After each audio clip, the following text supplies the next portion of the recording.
أصدقاء صفحة سلامتك، أهلا بكم من داخل ورشة العمل الدولية الثامنة لجراحات الشخير واضطرابات التنفس أثناء اليوم. من داخل هذه الورشة بنلتقي بالدكتور أحمد ياسين بهجت، مدرس طب وجراحة الأنف والأذن والحنجرة واستشاري جراحات الشخير. أهلا بيك معنا يا دكتور. اهلا وسهلا استاذ صح. ورشة عمل موفقة إن شاء اهلا الله. وسهلا، ربنا يبارك في حضرتك، ربنا يخليك، ميرسي. قول لي إيه اللي حصل النهاردة في هذه الورشة؟ احنا دي ورشه العمل دي احنا ابتديناها يمكن من 10 سنين، في سنتين ولا حاجه ما عملناش فيهم ورشه العمل دي رقم 8 بنعملها كل سنه داخل مؤتمر انف واذن وحنجره. ورشه العمل اساسا تهدف لعلاج الناس اللي بتعاني من الشخير او من ربط التنفس اثناء النوم بحل جراحي. كان الموضوع زمان ان احنا بندي العيان دوت يا اما ملوش علاج ويقول له انت خلاص انت اتخلقت بتشخر ولازم تعاني، يا اما ياخد جهاز عشان ينام بيه.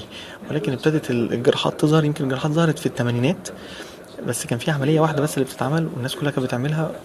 كان نتائجها مش حلوه قوي لان هي مش كل الناس بتنفع لهم، فابتدى الموضوع يقل وابتدى النقد لهذه العمليه والجراحات دي يزيد لغايه في الالفينات لما ابتدى يظهر التطور بقى الرهيب في هذا المجال. يمكن دلوقتي بقى مجال خاص لوحده اللي هو جراحات النوم.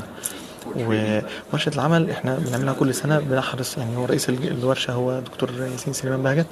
انا ببقى المنظم بتاع الورشة، وطبعا في جهود مجهولة كتير زي ما بيقولوا الأحصنة السوداء هي اللي مسؤولة عن نجاح هذه الورشة.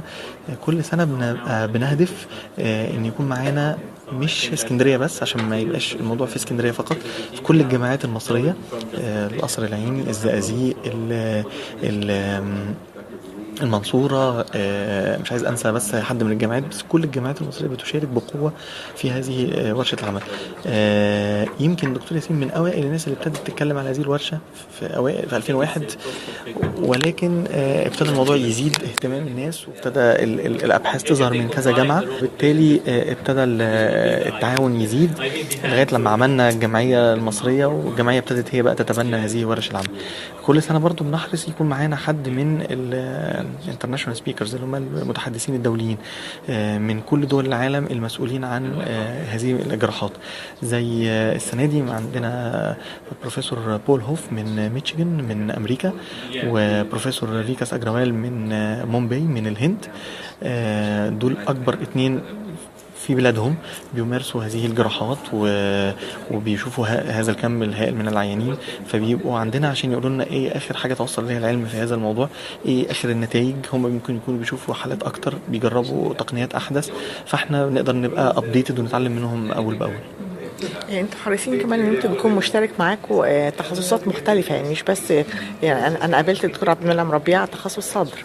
بالظبط، لان هذه المرضى مش بيشوفها بس دكتور الانف والاذن، بالعكس المريض اللي بيشخر ساعات بيشوف دكتور الانف والاذن، طبعا ممكن يشوف دكتور القلب عشان ضغط الدم لما بيعلى، دكتور الصدر لان هو بيبقى متخيل ان هو لما بيتخنق بالليل يبقى صدره فيه مشكله، بيشوف دكتور المخ والاعصاب المسؤول عن امراض النوم ان هو ما بيعرفش ينام كويس او بينام بالنهار كتير، بيشوفوا دكتور الجراحه العامه. وعندنا في بعد الظهر النهارده دكتور تامر عبد الباقي من قسم الجراحه العامه عشان نتكلم عن جراحات السمنه. جراحه اللي هم الناس التخان ساعات بيروحوا، هو بيبقى عنده السمنه زائد الاختناق اثناء النوم، بيشوفوا دكاتره الاسنان بيبقى عنده مشاكل ساعات في الاسنان او الوجه والفكين. عندنا النهارده دكتور احمد مدرة ودكتور احمد سراج الدين ودكتوره منى صبري من قسم التركيبات، عشان الناس اللي عندهم مشاكل في الاسنان او مشاكل في الفك بيؤدي الى ضيق في مجرى التنفس وبالتالي في الشخير.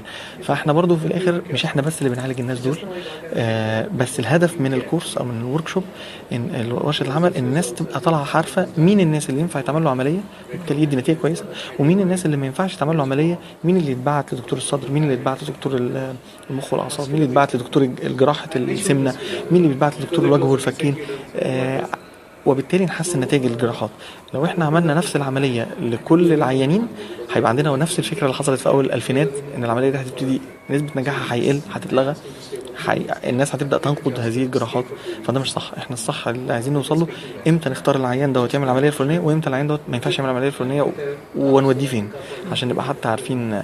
احنا زي ما بنستفيد من طبعا اساتذتنا في الاقسام الاخرى، بنبقى عايزين نعرف وجهه نظرهم، هم بيبقوا هم عندهم نفس العيانين مش عارفين يعالجوهم ويبقى علاجهم عندنا، فبيبقى تبادل للخبرات ما بيننا وبينهم. دكتور أحمد، لسه لازال عدم الوعي ما بين الناس، يعني في ناس كتير بتعاني من هذه الحالة لكن اتعودت عليها ما بتفكرش إنها تتعالج. بالظبط وفي ناس كتير. انا بقول لحضرتك احنا مثلا لو انا بشوف في العياده مثلا 10 مرضى، 8 منهم ما بيشتكوش من شخير ولا اختناق اثناء النوم، 2 بس اللي جايين عشان يشتكوا من الموضوع ده. ال8 اللي ما بيشتكوش بيشتكوا من حاجات تانية زي صداع بالنهار، زي مش عارف ينام كويس بالليل، زي وده اللي خلاهم يلجأوا للطبيب، مش الشخير في حد مش ذاته. الشخير بالظبط. واحنا ساعات بيبقى جاي فاكر ان المشكله في الجيوب الانفيه والصداع ده سببه الجيوب الانفيه، نكشف على الجيوب الانفيه نلاقيها ما فيهاش حاجه.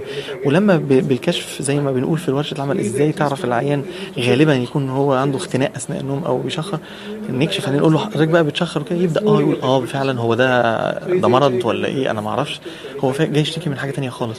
فاحنا برضو في الهدف في ورشه العمل ازاي نخلي الدكاتره الاخصائيين، او احنا عندنا حتى يعني مشاركين من دول عربيه كثيره زي الكويت ودبي والسعوديه والهند، مشاركين ازاي نزود الوعي بتاعهم ان هو مش بس العين اللي جاي بيقول انا بشخر هو ده اللي بيتعالج، لا، ممكن العين بيجي يشتكي من حاجه تانية خالص، واحنا اللي ندور ونلاقي فيه هو عنده مشكله اثناء النوم عن طريق بقى الاسئله وعن طريق الاختبارات وعن طريق المناظير وكده. شكرا دكتور، تمنياتنا بالتوفيق لورشة العمل ان شاء الله. يخلي حضرتك يا رب استاذ سحر، ودايما حضرتك موجوده معانا وفي ظهرنا وانا دايما بنبسط لما اشوف حضرتك. ربنا يخليك. ميرسي جدا.